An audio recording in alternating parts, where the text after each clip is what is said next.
I've been recording this whole time and no one's heard a thing you've said. Dang it. We lost a Uh, lot of cool stuff. So we got to start over. And this is the part where it gets just really like canned and scripted. Uh, it's all good. It's fine. Well, do you remember when we did the demo to get the gig, and we built that little church area with the flak cannons on the outside? you had done that demo and I got there and that was my taste of the game. So I got to walk through this church area and it was like super cool and I was like stoked, man. This is like something that I wanted to get into, and I talk about it a little bit in my videos where I'm like, this is kind of like my forte. I like to do the organic geometry and like Yeah. the terrain and stuff. And I like to try and do it, even if it's hard to do. I want to achieve that in the Quake because it was like special and different to me. It was like Yeah. the geometry was always like square and boxy in all the games you'd see. It would be like, even when they tried, you could see like all I saw was like brushes that were angled, and I wanted to change that. And so this was like exciting for me. But I do remember that church, and it was like, yeah, this is what I want to do. This is cool. I remember it was like watching you. I think it was you, Preston, specifically, and Z to a point got really good using the curbs before Earl made the terrain system that we had. But just using the curve patches to create all that cool stuff, like what you were showing in the M2L1 video you just did with Yeah, the yeah. they did the mountainsides and stuff. And I'm like, yep, I'd see that and go like, dang, all right, now I got to do that. It's like we pushing each other in that regard. But you took that to a whole new level. Yeah, a lot of the talk there is like I was just kind of insane. Like I remember getting carpal tunnel, pushing all those verts and stuff, and uh, it's part of why I liked. I grew fond of scripting is because I could take my hands off the mouse and put them on the keyboard for a minute and just do some scripting. Else. You know, do you remember Robert? Like he would to save his fingers, he actually typed with pencils. Gosh. Do you remember? That was the thing. Like like he was a genius. He is a freaking mathematical. I think he went into mathematics. My understanding. I think he left games and became a professor in Yeah, mathematics. yeah. I talked Right. to Mackie recently, and that's what he said. Like, But like he was, but like he's one of those rare people that's like, if as long as he understood it philosophically in his head and he could see like how to do it algorithmically or whatever, it's like, oh yeah, I can do that. Like even though he's never done it before, and all of a sudden, like 2 days later, like we were talking about in the script, the manual, the manviz, as we would talk about it, the tool. Like I remember that night we were in the first office in the little design thin corridor, and he was off in the room just to the side where the programmers were. And it was like you or someone came in with and we started talking about this idea, and we got psyched, and we're like, man, this would be great because then we can control the visibility and all this stuff. And then it was like this. That was John just started, and he was just like, no, I don't think we can do that. I don't think it can be done. And then just out of nowhere, Robert's like, I can do it. I can do it. It's easy. And then you're right. It was like the super nerd battle of like, no, it can't be done. And they were arguing for like 20 minutes. And eventually, Robert's like, no, give me a day, give me whatever. And I can't remember if he had it done that night, later that night, or it was the next day. And he's like, here you go, try it. And we're like, God bless it. Thank you, Robert. yeah, this is a lifesaver because we really wanted to do those sprawling landscapes and Oh, stuff. And yeah. I don't know if we did it then, but it was really cool to build that like that wall of trees. I remember asking for the wall of trees texture. Just build us a couple of those, and we could create walls where you couldn't see through them, and and that worked for a lot of stuff. You would use that in Call of Duty and all the other games too. I mean, you're talking a time when, we're always fighting, even to this day and age, we're always fighting for resources with the hardware. Even back then, even though they say, it's a PC game, you can just toss more stuff at it, where it's like, you got to stick within a certain point. Otherwise, the market is going to be like this big on who can play this game. So, yeah, it's like you're just fighting for everything we could. So, like the amount, I remember like Allied Assault being the game where all of us were just like, how can we come up with really cool, interesting ways to hack the damn system and get it to do what we want? Like the terrain, like Earl did he figured out how to do the vertex terrain thing. You guys were doing you figured out how to do the terrain also with the patches ahead of time and finding the ways to. I think when you were saying like we asked for a feature to like lock it so it wouldn't.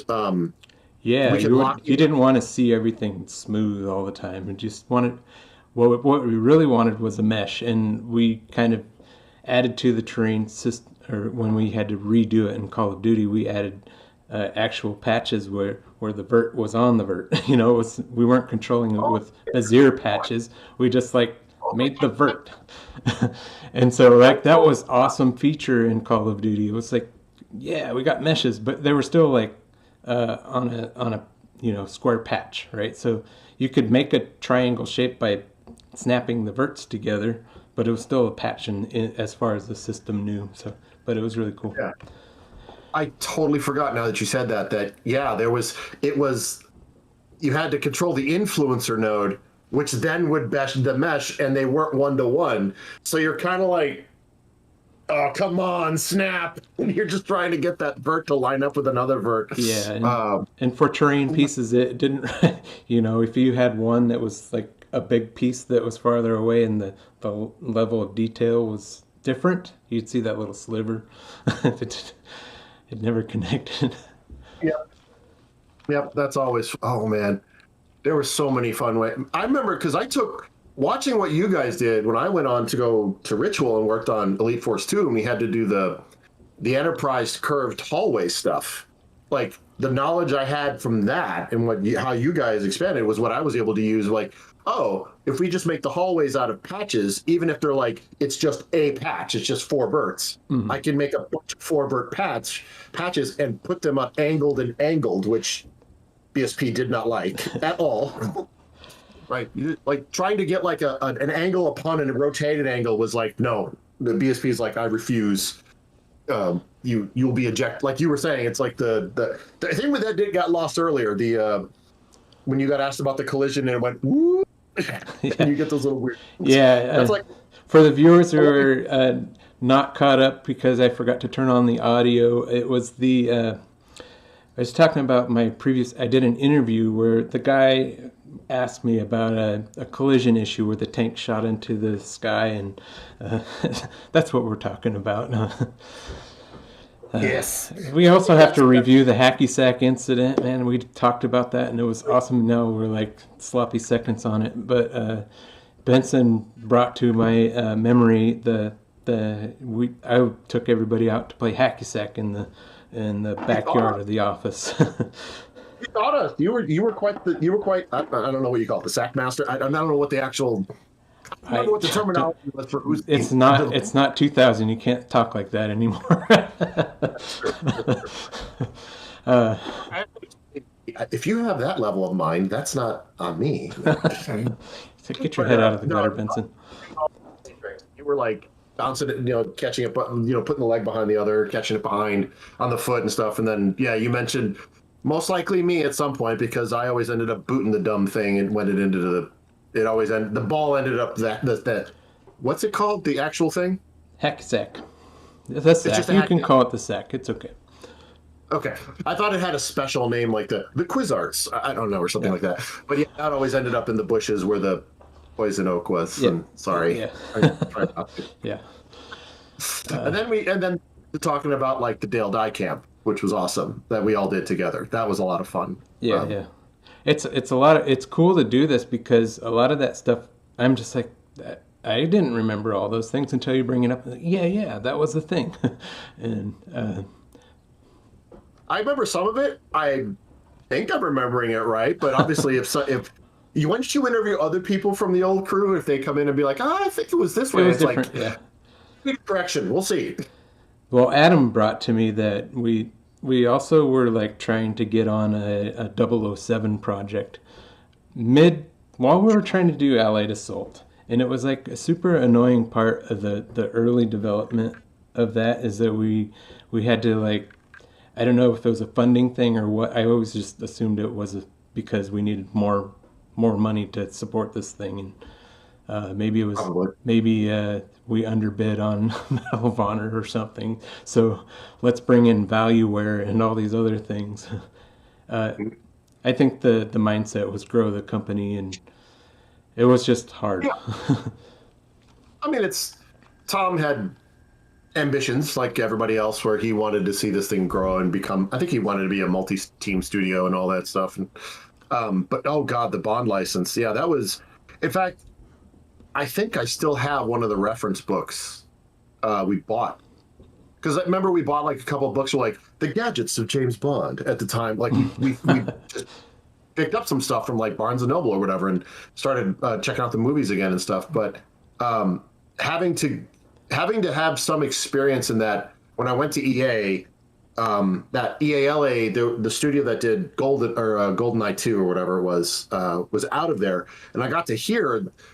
So the big thing they told us was it was the rights holders, which, as far as I know, just finally allowed the power to transfer to Amazon MGM. Like that headline just came out yesterday.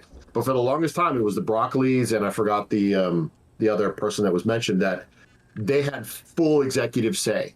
And so when GoldenEye, the thing they told us was when the first GoldenEye came out, it was like Rare came along and said, "Hey, we want to make a Bond game," and they were like, "Video games, whatever, just whatever." And they didn't pay attention because they just thought it was a video game, whatever. And then it got really popular. And apparently there was things like, what? Bond doesn't shoot people in the back. Bond doesn't do this. Bond doesn't do that. Bond can't do that. And so then they latched. And so that's why every company that tried to do a Bond game, the Bond games were like, why is this not fun? And I think my is there was a lot of like, no, you can't do this, you can't do that, we will not approve this. And so EA got around that when they made their version to say, oh, well, let's play as a villain. Because as a villain, they didn't care as much. They're like, oh, villains are bad, they can do whatever they want. But if it was like Bond has this pristine image and has to be kept. So yeah, I think we dodged a bullet is what I'm saying. Yeah, On that. for sure. A lot of my talk in my stuff is like, sometimes cancellation is necessary, and it's better to cut things. I've had a lot of stuff cut in my days, and it was emotionally hard because you put like a month or two of work in these things, and then it's just like, no. But it's necessary, and I have to look back and say, like, because those things were cut, I was able to do the better thing in the level that I was working on. The big example was the Modern Warfare. I had like 2 or 3 things that are in the list that people have actually brought up, like, because there's like a little bit of like extra scripts left in the packages that we shipped. They know the names, right, and they've dug that stuff up, and the first question is like, well, what happened to the chopper mission? And I'm like, you know about the chopper mission? And it come to find out they have like a leaked alpha build, and it's out there on YouTube. It's floating around. You got the people flying in the chopper, and it's like, oh yeah, I did that. But there was enough to get it working. What's that? There was enough that shipped with the game to get it working? No. They got a build, a pre-release build somehow. So they're like playing through all these old cut missions and opening up old wounds for me. And no, I didn't have to work on it. I didn't have to finish it. Please stop. Say, didn't we have to? Maybe it was the Half-Life expansion, but I thought we ended up having to cut. Like Todd was the cut. He ended up being the one that ended up getting stuff cut the most. Was it Todd? Like, didn't we have to cut a whole mission out of Allied Assault, and it was Todd's mission? Am I remember? I might be misremembering completely. Yeah. The bridge of Remagen. That was it. Yeah. Yes, yeah. He built the bridge, and he had a whole chunk. It was awesome, and people want to know about the bridge of Remagen. Believe me. Okay. Like, if somebody could find a build for them and just put it out there, they would be so happy. That's one of the first things that came up. Do you know anything? Do you know anything about the bridge of Remagen? I remember seeing it built, and this is my memory at the time, so obviously I'm remembering it back then as in like, this is so amazing, nothing looks like this. And now if I were to see it now, I'm like, God damn, that's old. But you got to go interview Todd at some point and get his take on that, because I just remember he had a boatload of it done. like geometry wise, at least. Maybe there was too much to do in terms of scripting and getting all the gameplay working on it. But I just remember seeing the giant bridge It in was various forms. beautiful. It was beautiful. I remember that. It had the glancing angle of the sun. It was in the trees on the edge, and everything was just staged, and it had a good composition. And was like, that's awesome. I think the issues in that, if I remember right, it was like extending to the edge of the map grid or something. And so it Yes, was like, yeah, I was just thinking that. how are we gonna tackle this, Todd? But you know, We're gonna tackle it with a load screen. That's what we're gonna do. we're gonna use that cool like skybox technology that we got from Fact Two. Which was really cool. Because yeah, they extended the skybox to. It was the first time I remember seeing a skybox where it's like, no, you can make a little micro skybox somewhere and put a camera in it, and it'll project it Yeah. onto the actual texture at the end, so it'll look like it's a giant world, but really it's just everything beyond this point, a little bitty snow globe. So And it's the like, all right. the mission I worked on in Spearhead, I worked on Spearhead a little bit. You worked on Spearhead, right? Or No, I I can't just- remember what the details of that was. I think IW worked on it or something. But Yeah, so you guys left before my W. I went to Ritual and Yeah. started working on Elite Force 2. So what I did in script actually was I moved a camera relative to the player position so you could get a little parallaxing in the box. Oh shit! You Yeah. actually figured that out. Yeah, yeah. And I did it with script, so it was tied to the server frame rate, so it was a little like jittery kind of. There was some like you could see it if you looked at it, but it was you were moving, and the accidentally put a German soldier in there. Well, I think I did it on purpose, but I put a German soldier in the box, so it was like the monster towering over the level, and it's really cool. But All right.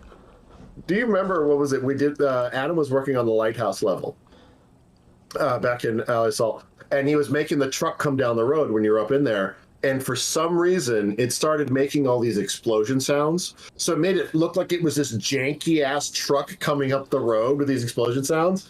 And then it was myself or somebody else went in and put the Sanford and Son theme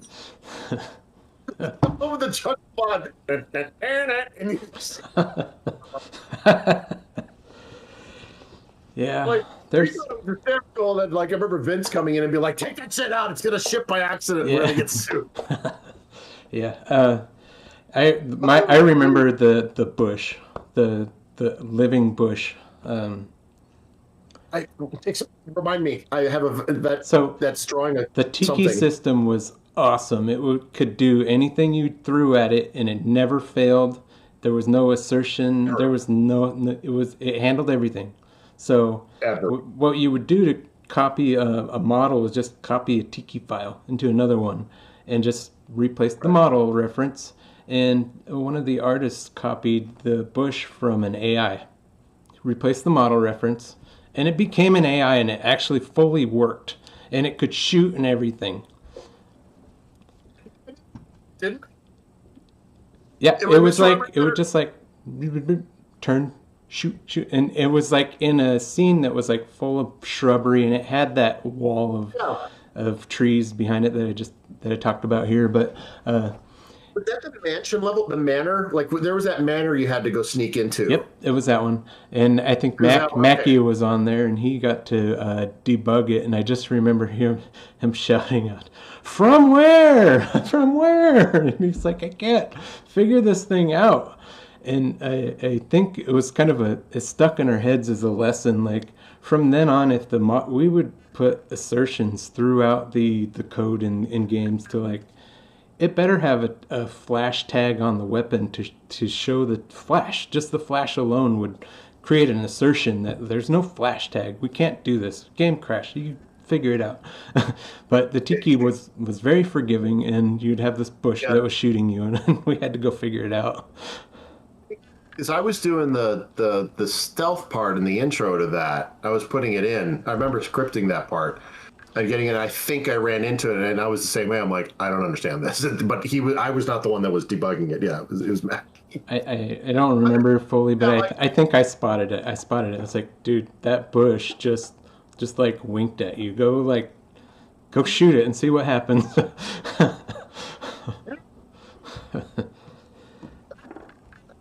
Oh my God, there's so many fun. Oh man, I'm trying to remember some of the other fun stuff like that. But oh, something else I got cut off earlier because I just mentioned it was yeah, I did an interview from some people that they wanted to know about our Half-Life expansion, Hostile Takeover, because people have heard about it and word has gotten out there, and I have to go through my boxes because I have it on a hard drive here somewhere. It's an old one, so I hope the hard drive is still good, but I just haven't looked at it. And these people are like, please, Yeah. give it to me, If please. you I can want get, to see. yeah, if you can get that thing out there, it'll be a thing, man. It's awesome. I got hit by somebody wanting my project before I went to 2015. It was Unreal PlayStation. So we were backporting Unreal to the PlayStation, not PlayStation 2, PlayStation 1. Like, yeah. Holy shit. So you can see where I got my insanity about like every polygon counts, right? And so I took that into 2015. Like I was talking about that for PCs. Like, yeah, consoles back then, it's 10,000 times worse. It was just no. But I mention it because it's like the craziness of the community. This guy is like pursuing people with a vigor and like telling them like, can you get me the maps from that game? And he asked me, he asked my buddy who got me the job, he asked everybody on the team got asked, and he got a hold of this stuff and he's like working on it and recreating the game so you can play it now. It's awesome, and it's kind of scary at the same time, but it's still very awesome. Yeah. And likewise, I don't know if you are aware of what people have done with the executable for Medal of Honor. So they have a thing called Open MOHAA. When I was searching for the scripts, I saw that, but I didn't know what it was. It's an open source thing. I haven't checked it out myself, but it fully fixes all the things that happen over time with an executable. Like they got support for modern graphics drivers, and you know, probably like real-time support for stretching and collapsing the screen and all that stuff. But because you used to have to do in the Quake engine vid restart, and nowadays with games you can make that window as big as you want to and all that stuff. But just as an example, that's what I'm saying. But they do a lot of stuff in there. Well, I'm glad to see. I mean, I'm sure you are. I'm sure everybody would be. Is like, hey, we created this thing and it still has legs. 20-something years later. Yeah. 20. When did we release it? It was 2000. 2000. Maybe 2001. It's got to be one. I think it was Christmas of 2000 to 2001. That transition. Okay. So, yeah. So yeah, let's say 2001 January. So yeah, 24 years. That's a long time. Yeah. That's awesome. Yeah, that's why I call my thing Old Dog. I didn't realize this much time has passed, but now I'm just an old fart. No, I still remember you with the long hair. So yeah. This is my wife's doing. She keeps me in line, and it had to go. Well, at a certain point, you get to the age where it's just like, you know what, it comes out like this, and you're just no. I'm surprised I haven't lost it though. My dad was like receded hairline, so I'm lucky. Still good. Apparently, well, I thought it was. Does it come from the mom side, the baldness thing, or maybe I'm reciting old information that has now been debunked? Yeah, I don't know, but you're safe. Yeah, so what? It's just a little thin. That's all. But yeah, it'd be solved with comb over. Did we talk about D-Day script since we got cut off? We didn't move into it. You just said I was the one that did it. This is Benson. He did D-Day script, and super happy to have him here doing this thing. I actually totally unscripted. I get kind of nervous in these things, so I just figured let's just do it and get it over with and pull the Band-Aid. And this has been super fun, Benson. But D-Days. Yeah. All right, I want you, because you have the scripts, go ahead and look through them and see how messy it is. It was my first attempt at trying to write proper state machines and stuff, but it was like the things I vaguely remember. There's like routines for like when you're coming up the beach, the MG42s and that whole system and how it decides when to hit you. And like to get the machine gun bullets to look like they were coming at you in the sand. So what it was is this is something I still, by the way, all the tricks that we did back then with the tiki scripting and all that stuff, I so wish we had in other engines I was on, because you could do cool stuff like I'd take a point, just like an arbitrary point, and I'd bind it to the player, and then I just sunk it 10,000 units into the ground. And then what would happen is when it wants to shoot at you, I would just say, hey, shoot this thing. And then the thing would just slowly rise up to the player. And that's the aim point, and that's what caused the bullets to look like they were coming at you.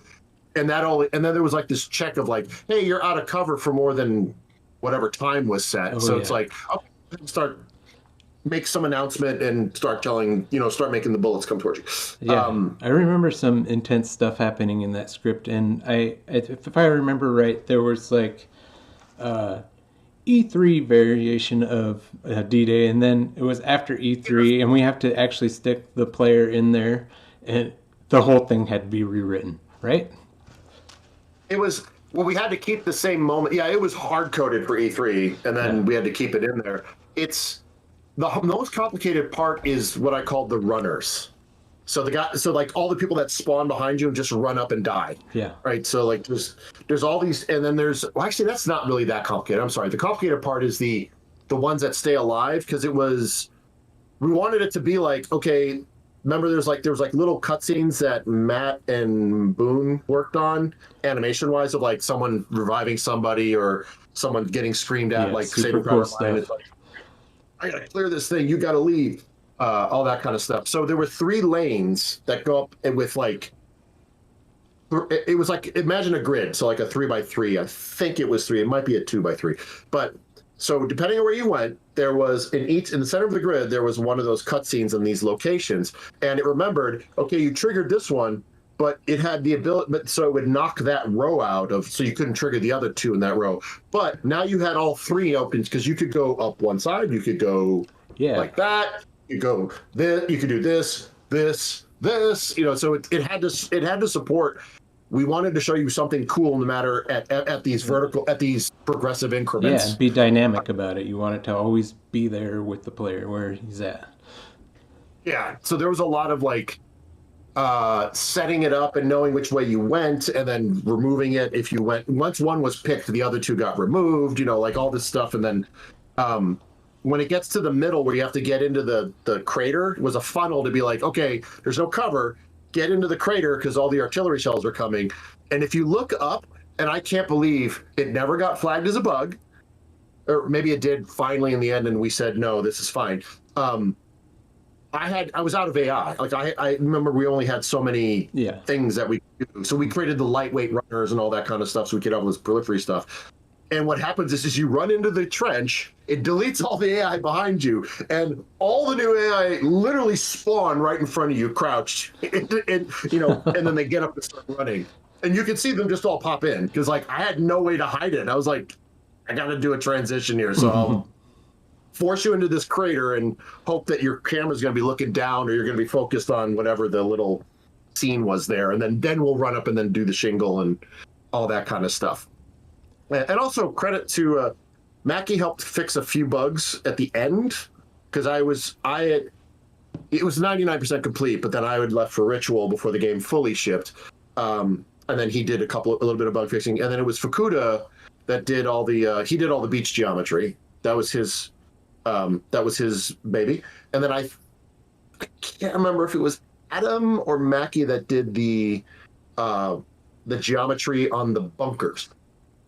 Inside the bunker. I could see Adam. Adam was really good at that stuff. I think it was, and Adam, I think, did the top half once you got to the top, and then you do all the stuff beyond. And yeah, there was, I saw a comment, to your point, somebody going through scripts. Somebody went through, on one of these websites was marking like, found extra script for the stuff that we were going to do that we stopped. And there was supposed to be more mission beyond the beach, and then we had to stop because we just didn't have time to make it or whatever. Or maybe we hit the limit again, we hit the border of the world or world map or something. But yeah, there was a whole other set of missions that was supposed to happen back there. Somebody found. I completely forgot about that until I saw that post. It's like, oh yeah, I forgot about that. People love to bring up the bugs. Oh Somebody God. somebody brought something up about D-Day. I think it was. He says it was. I think it was in the interview that I did. He says, "Did you know you could pick up a Car 98 in D-Day and play with it?" I was like, "That sounds cool," but I don't think it was supposed to be a thing. And you could carry Well, that. it was well because there's no enemy to fight on the way in. Like there's actually no. I don't think there's any enemy troops. I think it's all faked, points with that are just Yeah. firing bullets. Yeah, So I you can't. didn't quite understand what he was saying, but it was like you weren't supposed to have the Car 98 and you got through it. And I think we had like the loadout system where it would carry you to the next level. Maybe it was a problem there, but Oh, like the previous level, you got a carnate and you just took it yeah, with yeah, you instead of yeah, resetting it to the yeah, M1. I mean, we had arguments over like, do you remember there's no jumping in World War II. Do yeah, you remember that? yeah. And that, I will admit, that was me. I was like, why do we need the jump button? Like, we don't do jumping puzzles. This makes no sense. And then I was like, all right, fine. People want to jump. I get it. It makes sense. It's messing People up my hate whole it. world. I'll draw the clip brush. Okay. Just a little ankle high clip brush there. And now you can't get over it. But also, we talked originally, we were just not going to give you a weapon because it made a lot of people, when they came off the Higgins boats, they lost their guns and they lost their equipment. And then they had to accumulate it, from a dead person or something up the beach. And it was kind of like, I think the argument was, why make them think they can shoot at stuff when they can't? There's nothing to shoot. But then other people were like, well, I feel stupid running without a gun. But also we're like, but it makes it more intense because it's like, I have no gun. I'm stuck in this thing. So it was an interesting, we had that I remember that debate and conversation. And of course we were all, let's be real here. Like this was our first game. Well, not you, you were working on the PlayStation thing before, but for most of us, this was our first video Well, you game guys had studio. the expansion pack, right? That was the game. Well, I mean, it was our first time working in a game studio. Yeah. So it's like, Oh, you yeah, guys there was a you lot. didn't have the studio for the expansion pack. We did. We were 2015 for that was our first project as 2015. Was the Wages of Sin. Yeah. Yeah, I can't remember. But no, my point is just we were all a bunch of immature fucks. So we would just there was no concept of like, yeah, let's have a conversation about this. When I say there was a discussion, it was a fuck you, man. No, that's a stupid idea. Why would you do that? Because it's not, you're an idiot. Yeah, yeah. Like I'm like I look back on those times and I'm like, okay, it was hellacious, but it shaped us to who we are to a certain extent. But kind of glad we all matured past that. Yeah. Like, it's like, oh my god, there was some crazy that going on at that point in time. But it's all good. It's everyone learns at some point. If you can't look back on it and laugh at it and just be like, hey, we all became brothers out of it in some way, shape, or form, and we all made it to the other side. We all gonna have our good times and our bad times, but in the end, it's like, nah, I don't. I'm happy everyone's doing well. So that's all I can Yeah, ask. yeah. I was just thinking that the other day. Like, I could take any person from that team and call them a friend, right? Like, That's where I dude, feel. like, Yeah. yeah, those guys. There was some camaraderie there, more so than any point in my career after that. Uh, I, had some rough spots after Call of Duty where I decided to quit for a little bit. I've been trying to get to that in Yeah. my story time, and but I always kind of go back to that. And those guys were the ones where I would get trenched in with, and we just stayed till like 11 p.m. And at certain points, we tried to stay the night at the office. That didn't really pan out very well. It's not very comfortable sleeping under the desk. I don't advise No, it. I, it it's a weird thing because there's all that talk of crunch time and I don't know what you call it, what they call employee abuse this day and age and all that kind of stuff or whatnot. But it's like, yeah, looking back on it, it was really hard. You definitely cut your teeth. It's like it would not fly today. Absolutely doesn't Mm-hmm. fly today. But at the same time, I don't know if I would want to go back and do it differently because where we were in our life and also the industry being as young as it is, there was hardly any role models to go off of, right? We're pioneering how do we make a freaking game just as much as every other studio at that time was because only been around like 10, 20 years at tops. Yeah, and no one was holding a gun to our head then. It was all everybody was volunteering to stay late, and we wanted to do the thing. And Yeah, that's kind of 100%. like when I look back, that was a great decision on my part to take a chance on this team that had just, you know, you guys only made an expansion pack. It was nothing big. It wasn't like too big for me to take on. It was like perfect, like right in the same spot. We were kind of like I had my canceled thing. You guys had your canceled thing. We were like on the same page. We just wanted to come back and do something great. That's what I felt like, and we did it. So it was super cool. It's like you said, we were all very motivated to want to make good product or to make fun games, and the fact that I mean, it truly was the holy cow, we're the 1 in a million people that are getting to make a video game right now in this space and working on this big project, and you know, we want to put our best into it because it was who we were at the time. And I mean, also we were all probably a bunch of stubborn, like, no, this is what I want to say. It's got to be good. You know, who knows? But like I said, it all works out in the end. And you know, I hope people, whatever, not sensibilities. That's the wrong word. Whatever feelings I have hurt, because I know I wasn't the easiest person to work with. We all had our quirks and problems. So I hope I can be forgiven for the way I was back then as much as I want to forgive others for the way they were. Because like you said, it's, you know, we wouldn't be here without it, and it was such a strong learning experience and like foundational growth to who we were, not just as video game developers, but like as people, right? And getting a chance to go do this dream job and become what we became. So it's like, I'm thankful. That's all I can be. Yeah, super You super know? proud too. Like Yeah, and the whole team is just out there now. Like there's people starting up new teams. There's people working in the big companies. Like I know Adam went to Epic, and you know, I was just trying to think about like people like working on big things. You know, the I think did respawn. That's sheesh. Adam also leave like in the last year to start his own studio as well, I think. Yeah, he's actually Adam, and I think well Frank wasn't with us then, but they work on methodical, I think. But yeah, Yeah, but it's hard to also, keep right? track of all the people. Sorry if I And got then that Matt, right, wrong, Adam. But Adam, speak in the comments somewhere. Say it. But then, like, I know Mackie went to Epic, but I don't know if he's still there. I don't know what Mackey's doing. I got to talk to him. He was one of my best buds there. We were always cube mates, and I'll get to Mackey someday. I'll get to you, Mackey. He's awesome. He's good. And then Todd's doing his thing. Z is back in Infinity Ward. He came Yep. back. And he's a game director over there. Ned, I think, left and went back to farming. Was that right? No, I think he was doing some sort of diet product, and I can't remember what it was, but it was really cool. Like the last time I seen him, he shaped up real well. He was on all this like organic, healthy eating and all this stuff, and he's got No, it's like a sort of business that he's doing. I haven't looked at that for a little bit, but you got about a decade ago, you got probably. But it's like it would be cool to the have fact, Ned on here. dude. Like seriously, he is a farmer. Like Mhm. he was a farmer, made Quake levels, and that's how we found him. And we're like, dude, you make some amazing. Because back then we're like, we didn't care about scripting and gameplay. It's like, how good does your stuff look? Yeah. And his stuff was like, oh my god, you're doing some amazing stuff with the Quake 3 engine. And we brought him in, and he was like, I just remember it's like I think one of the quotes in the forbidden quote list was, "I'm a fixing to fix that."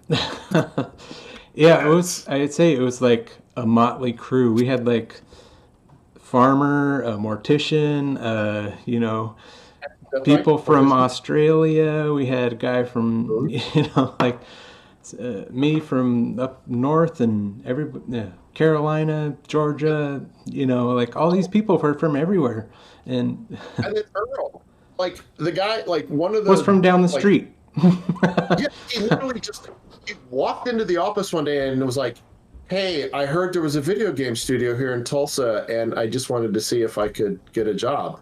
And I remember he came in, showed us what he could do, and like his credentials, which were freaking amazing. And like whoever of us that interviewed him at the time, we went right to Tom's office and said, if you don't hire this guy before he walks out this door, we're going to take a baseball bat and hit you in the head with it. It's like, get him now. You know how rare this is? Gab him. So it was like him, Robert as well. Robert was Australian too, yes? Yep. Robert and Boone, Michael. Yeah, I remember Boone. Yeah, I remember. They finally, this was before, this was on the add-on pack, I think, but I remember when we finally flew him in America, and we were doing it to be silly. This wasn't meant to be, like, we weren't trying to troll him or anything. But that night he came in, we took him to Outback Steak. He laughed. He thought he and his wife thought it was funny, but it's like, it was a joke, but it was just like, that was our sense of humor. It's just like, hey, let's take him to Outback. Yeah. That's what we did back then. And then Jerry, we hired Jerry as well, Ian. Yeah, Jerry. He was Air Force. Yep. He's still at ID right now, too, as far as I know. So he's still there down the road from where I'm at. I'm back in Dallas now. Where are you at these days? I'm still up in Washington State. Okay, so you're still Washington. Okay. Yeah. Not the Seattle side. I'm on the south side by Portland. Okay. Portland, Oregon. It's supposed to be gorgeous country over there. It is. One thing I noticed when I came back is we have hills you have mountains in the periphery. You didn't have those in Tulsa, and I just didn't realize that. I grew up here all my life. There's just been mountains and beautiful scenery everywhere. From living in LA for 18 years, it's one of the things I did enjoy about being in LA. There's not much. When you actually live next to mountains and being able to see that variety. I mean, Texas is, well, at least, the Dallas areas, we're just flat as a pancake. Mm-hmm. So you miss seeing them in the horizon, being like, look out, and you're just like, oh wow, there's that giant mountain. It's nice. Yeah, I can see why you would want to go back to that. It makes perfect sense. Yeah, it was a little bit of that, and a little bit I just wanted to be close to family. Nothing wrong with that at all. But unfortunately, plus a little bit of burnout. It was a big thing. We did Medal of Honor and Call of Duty, and after that it was just like, oh, I need a break. I need some air. I was curious to know why you took the break. I didn't know what the reasoning was. I just heard that, oh yeah, Nate left. And I was like, what? I didn't leave gaming completely. I went up north and got a job at Monolith. Okay. So Lift Tech, and I worked there for about 3 months, and I wasn't getting acclimated right. It wasn't a good fit. I wasn't jiving with the game.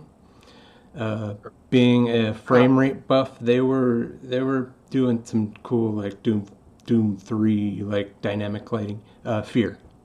I was doing some prototypes for that, and I just didn't like it. I grew up in a Christian household, and that sort of stuff kind of gave me the heebie-jeebies. I didn't like the sort of like, we're playing on fear. He didn't give us a spirit of fear, and so for me, I got out of it after a little bit. I didn't want to commit any more learning and effort. I was kind of getting my wheels. I was building levels in there and stuff, but it just wasn't for me. So that's the point where I left completely. Gotcha. And I'll save it for some storytelling later. But I went to work with my brother framing houses, and it was. You know what?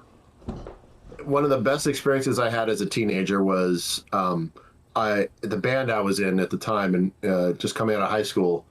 The singer's dad was building a new house, a custom house for themselves. He was the city inspector, a city building inspector. And he just went into our band practice one day and said, "You four, I'm hiring all of you. You're coming and building a house with me this summer." And I'm like, okay, I guess I'm in a house with you. And it was the best things I ever did. It's like that kind of hands-on, that kind of hands-onness with like tools, power tools, understanding like how that works.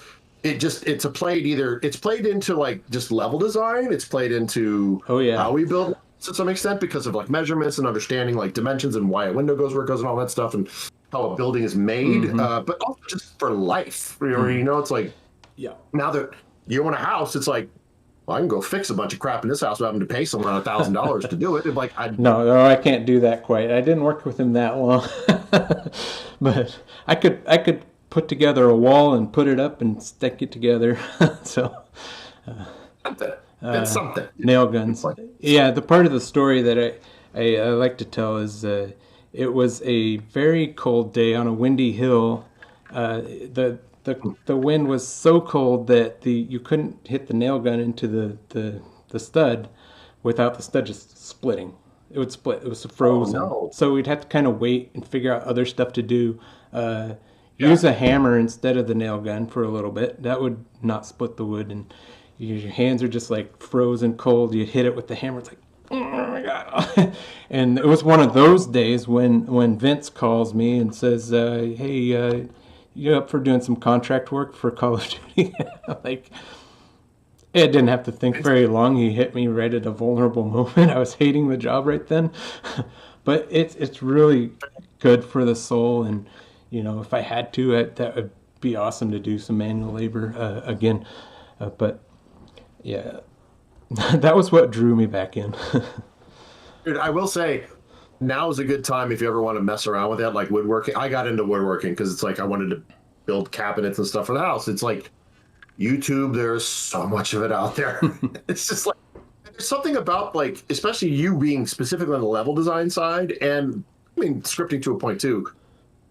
Doing creative stuff like that when it actually materializes in your hands, and you're like, hey, I just built this thing and it came out square and it looks awesome. I built it exactly the way I wanted to, and it's like I can only imagine it's what a sculptor feels like. Now, granted, I'm no Michelangelo or whatever, but it's the closest I'm going to get. But there's something about it. It's something about realizing that creativity through your hands. To the extent that I bought myself a skill saw and put together some garden boxes, and that's about the extent of my ability nowadays. But and I was super proud of those. They're decomposing now, but yeah, that's it.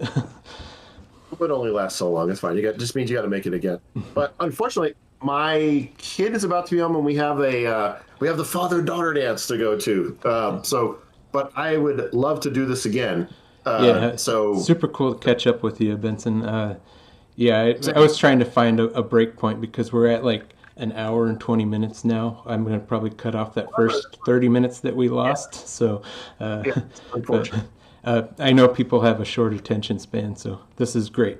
Been great, Sure. Benson. Hours perfect, right? Well, take care of yourself. Good up, and then let me know when you're available again, and we'll keep picking up on or go look at some of the scripts in the game, and then we can go through them or something. Oh, yeah. Like, oh my god. Yeah, that'd be fun. Jesus. All right, thanks. Bye. Have a good one.